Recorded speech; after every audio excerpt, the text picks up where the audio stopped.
சென்னை பெருங்குடி மற்றும் சோழிங்கநல்லூர் மண்டலங்களில் வளர்ச்சி திட்ட பணிகளை பார்வையிட்டு ஆய்வு செய்து புதிய கட்டடத்திற்கு அடிக்கல் நாட்டி புதிதாக கட்டப்பட்ட பெண்கள் உடற்பயிற்சி கூடத்தினை திறந்து வைத்தார்.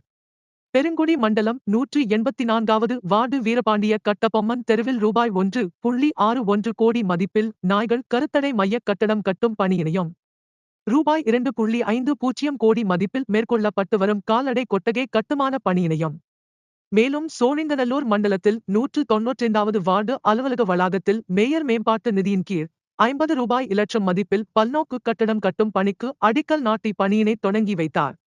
இதனைத் தொடர்ந்து 200வது வார்டு செம்மஞ்சேரி சுனாமி நகர் பகுதியில் மாண்புமிகு மேயர் அவர்களின் மேம்பாட்டு நிதியின் கீழ் ரூபாய் 40 இலட்சம் மதிப்பில் கட்டப்பட்ட பெண்கள் நவீன உடற்பயிற்சி கூடத்தினை மக்கள் பயன்பாட்டிற்கு திறந்து வைத்தார். இப்பகுதியில் வசிக்கும் பெண்கள் இந்த உடற்பயிற்சி கூடத்தினை நன்கு பயன்படுத்தி தங்களது உடல் நலத்தின பேணிக் காத்திட வேண்டும் என அறிவுரைகள் வழங்கினார்.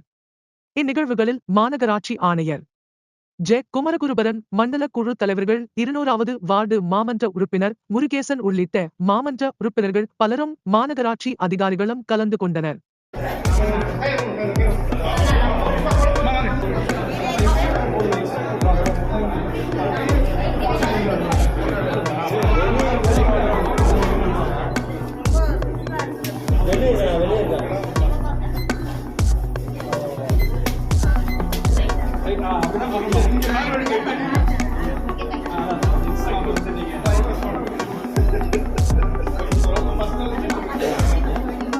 நீங்க சைக்கிள் கொஞ்சம் மேடம் ஒன்னே ஒரு ட்ரை பண்ணுங்க.